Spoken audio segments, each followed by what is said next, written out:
राम। सबको सादर जय सिया राम।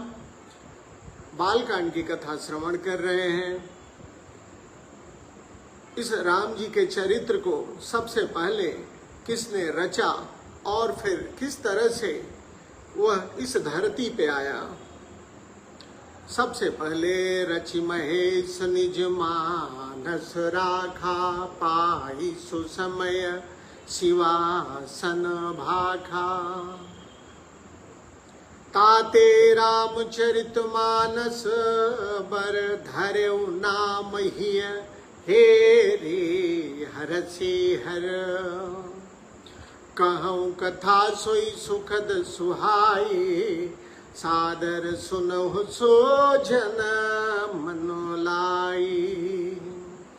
जस मानस जेहि विधि भयउ जग प्रचार, जेहि हेतु अब सोई कहूँ प्रसंग सब, सुमिरि उमा वृष केतु।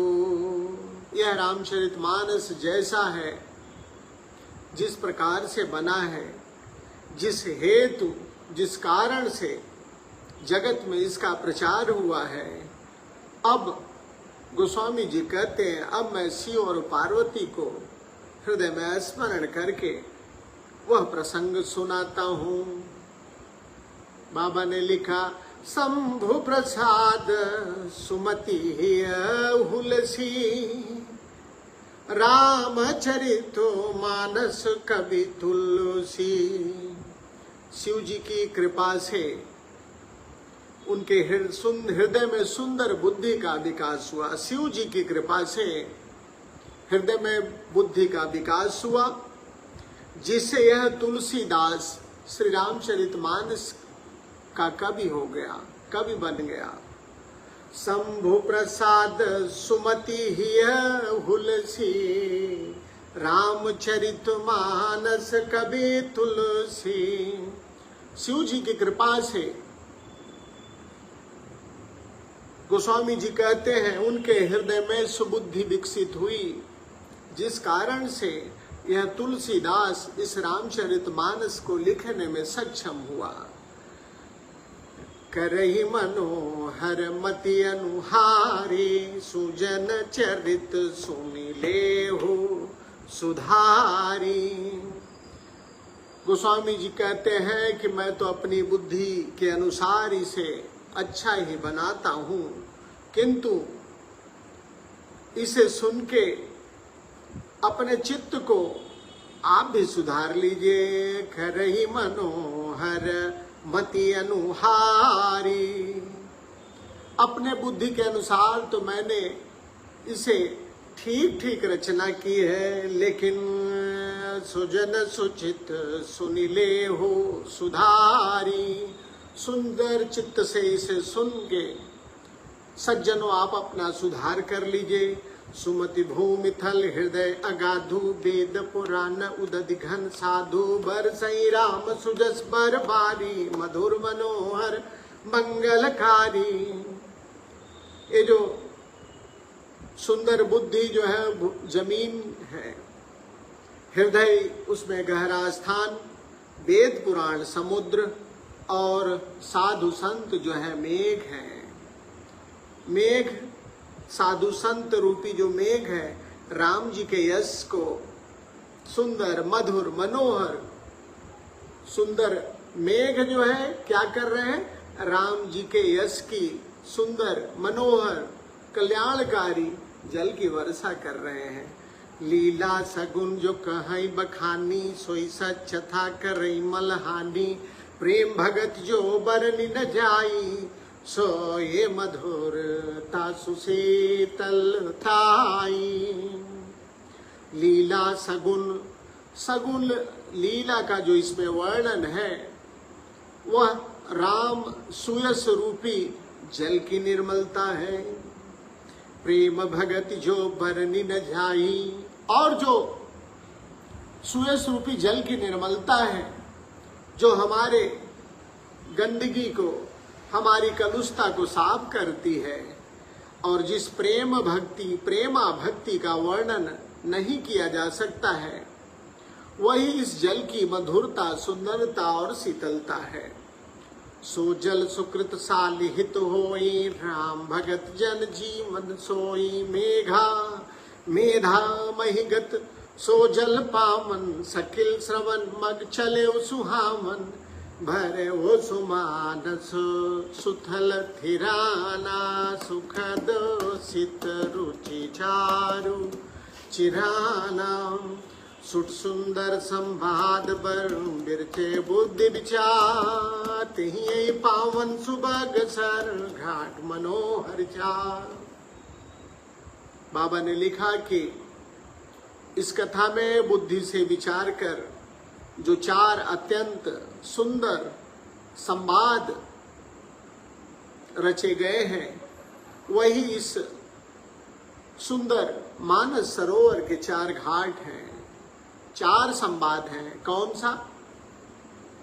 गरुड़ जी का काकभुसुंडी जी, गरुड़ काकभुसुंडी, शिव जी पार्वती, याज्ञवल्क्य को भरद्वाज और गोस्वामी जी और आमजन। सप्त प्रबंध सुभग सोपाना, ज्ञान नयन निर्खत मन माना। रघुपति महिमा अगुण अबाघा, बरनब सोई बर भारी अगाधा। ये जो 7 कांड हैं, इस मानस सरोवर की सुंदर 7 सीढ़ियां हैं, जिनको ज्ञान रूपी नेत्रों से देखते ही मन प्रसन्न होता है। सप्त प्रबंध सुभग सोपाना, ज्ञान नयन निरखत मन माना। जिनको ज्ञान रूपी नेत्रों से देखते ही मन माना, मन प्रसन्न हो जाता है। रघुपति महिमा अगुण अबाधा, बरनब सोई बर भारी अगाधा। रघुनाथ जी की जो निर्गुण और निर्बाध महिमा का जो वर्णन किया जाएगा, वही सुंदर जल की गहराई है। राम सीय जस सलिल सुधासम, उपमा बीची विलास मनोरम। पुरैन सघन चारु चौपाई, जुगुति मंजु मनसी पसुहाई। श्री राम जी और सीता जी का यश अमृत के समान जल है इस सरोवर का, और इसमें जो उपमाएं दी हुई हैं, वही तरंगों का मनोहर विलास है। सुंदर चौपाइयां ही इसमें घनी फैली हुई कमिलनी है, और कविता की युक्तियां, उपमाएं, सुंदर मणि उत्पन्न करने वाली सुहावनी सीपियां हैं। देखिए, ये सारी चीजें जो है ना, ये कठिन चीज है, इनके चक्कर में पढ़ना नहीं है। लेकिन क्योंकि हम वाचन कर रहे हैं तो आपको पूरा पढ़ना पड़ेगा। लगातार पढ़ेंगे तब आपको धीरे धीरे चीजें समझ में आएंगी। अपने को तो एक ही चीज समझ में आई है कि अगर आप राम नाम लेते रहेंगे, राम नाम जपते रहेंगे, राम नाम निर्मल मन से लेते रहेंगे, राम नाम कलुषता छोड़ के लेते रहेंगे, जीवन को परमार्थ में लगाएंगे, तो राम जी की कृपा आप पे बरसेगी। इतनी छोटी सी बात है। यहाँ पे हम लोग गोस्वामी जी ने जो लिखा है उसका वाचन कर रहे हैं। छंद सोरठा सुंदर दोहा, सोई बहु रंग कमल कुल सोहा। अरथ अनूप सुभाव सुभाषा, सोई पराग मर मकरंद सुबासा। सुकृत मंजु मंजुल वलि माना, ज्ञान विराग विचार मराला। धुनि अवरेब कवित गुण जाति, मी मनोहर ते बहु भांति। अरथ धर्म कामादिक चारी, कहब ज्ञान विज्ञान विचारी। नौरस जब तप जोग विरागा, ते सब जल चर चारु तड़ागा। गोस्वामी जी लिखते हैं कि ये जो मानस सरोवर है, सत्कर्मों के पुंज भौरों की सुंदर मणियां हैं, सुंदर पंक्तियां हैं। ज्ञान वैराग्य विचार जो है हंस स्वरूप है। कविता की जो ध्वनि है वक्रोक्ति गुण कठिन है, इन चक्रों में नहीं पढ़ते, आगे बढ़ते हैं। सुकृति साधु नाम गुण गाना, ते विचित्र जल बिहक समाना। संत सभा चौदिसी अवराई, श्रद्धा ऋतु बसंत समगाई। भगत निरूपण विविध विधाना, क्षमा दमा क्षमा दया दम लता बिताना संयम नियम फूल फल ज्ञाना हरिपद रति रस भेद बखाना और कथा अनेक प्रसंगा ते सुख पिक बहुबरन विहंगा पुलक पाटिका भाग बन सुख सुविहंग बिहार माली सुमन सलेह जल सींचत लोचन चारु। ये राम जो सरोवर है, मानस सरोवर है, पुलक बाटिका भाग बन। कथा में जो रोमांच होता है वही वाटिका है, बाग और वन है। जो सुख होता है वही पक्षियों का विहार है। निर्मल मन माली है जो प्रेम रूपी जल से सुंदर नेत्रों द्वारा इस सरोवर को सींचता है। अपने मतलब की बात अब आगे आ रही है। जे गावै यह चरित संभारे ते यही थाल चतुर रखवारे। जो राम जी के चरित्र को सावधानी से गाते हैं वही मानस सरोवर की रक्षा करते हैं। सदा सुनई साधर नर नारी ते सुर भर मानस अधिकारी। जो स्त्री पूर्वक सदा आदर पूर्वक इसे श्रवण करते हैं वे ही सुंदर मानस के अधिकारी है। अति खल जे विषयी बग खा गाय सर निकट न जाहि अभागा। संबुक भेक सेवार समाना इहान विषय कथा रस नाना। बाबा कहते हैं कि जो अति दुष्ट और विषयी हैं वे अभागे बगुले और कौवे हैं जो इस सरोवर के समीप नहीं जाते, क्योंकि यहाँ मानस सरोवर में विषय रस के घोघे, मेढक और सेवार की कथाएं नहीं हैं। अर्थात मानस सरोवर के पास निर्मल हृदय वाले ही आते हैं, बगुले और कौवा नहीं आते हैं। बाबा ने लिखा आगे की तेहि कारण आवत ही हारे कामी काक बलाक बिचारे। इसी कारण बेचारे कौवे और बगुले जो विषयों में लगे हुए हैं वे यहाँ आने पे रामचरित मानस गान करने पे, रामचरित मानस में अपना मन लगाने में हार मान लेते हैं। गोस्वामी जी आगे कहते हैं आवत यही सर अति कठिनाई। सब इस मानस सरोवर में गोता नहीं लगा सकता है, स्नान नहीं कर सकता है। अब अगर इसको मैं और सरल करूं, सब रामचरित मानस पढ़ नहीं सकता है। कौन पढ़ेगा? हे आवत यही सर अति कठिनाई। राम कृपा बिनु आई न जाई। जिस पे राम जी की कृपा होगी वही इस मानस सरोवर में आता है, वही राम जी की गाथाओं का पान करता है, श्रवण करता है, सुनाता है। हे कठिन को संग कुपंथ कराला। तिनके बचन बाघ हरि भ्याला। आने में कठिनाई इसलिए है क्योंकि जो कुसंग है वो रास्ता वही बुरा रास्ता है, और वो जो कुसंगियों के जो बचन हैं वे ही पशु, वे ही मांसाहारी पशु हैं। गृह कारज नाना जंझाला ते अति दुर्गम भैल शैल विशाला। घर के कामकाज गृहस्थी के भांति भांति के जंजाल, ए बड़े बड़े पर्वत हैं। बन बहु विषम मोह मद माना। नदी कुतर्क भयंकर नाना। मोह मद और मान बहुत ही हड़बन है। नाना प्रकार के कुतर्क ही भयानक नदियां हैं।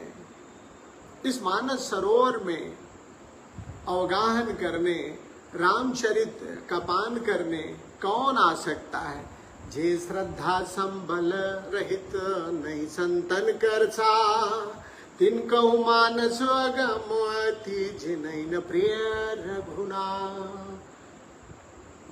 जे श्रद्धा संबल नहीं, जिनके पास श्रद्धा रूपी राह खर्च नहीं है, नहीं संतन खर्चा।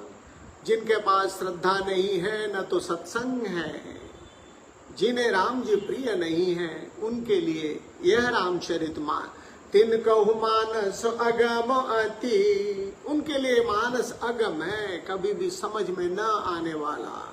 जिन्हें न प्रिय रघुनाम, उनके लिए यह मानस अगम है। तो कथा को, सायंकाल कथा को यहीं पे विश्राम देते हैं। रामचरितमानस सरोवर के बारे में गोस्वामी जी ने कहा कि यहाँ पे कौन आ सकता है और कौन नहीं आ सकता है। अतिखल बग बिसई जे, अतिखल जे बिसई बग कागा, ऐसर निकट न जाहि अभागा। जो बिसई है, खल है, वो रामचरितमानस सरोवर में नहीं आ सकते हैं, राम कथा नहीं श्रवण कर सकते हैं, न गा सकते हैं। क्यों? आवत यही सर अति कठिनाई, राम कृपा बिनु आई न जाई। हर कोई रामचरितमानस पढ़ ले, समझ ले, संभव नहीं है। जब तक राम जी की कृपा नहीं होती है तब तक जीव इस मार्ग पे पांव नहीं रखता है। जिनके पास श्रद्धा नहीं है, जे श्रद्धा संबल रहित नहीं संतन कर सा। जिनमें श्रद्धा नहीं है, संतों का साथ नहीं है, उनके लिए मानस जो है अगम है, दुर्गम है, कभी न समझने वाला ग्रंथ है। ऐसे में क्या करना चाहिए? गोस्वामी जी ने उसका उपाय बताया है। उस उपाय की चर्चा हम लोग कल सवेरे 8:30 बजे करेंगे। अभी के लिए इतना ही।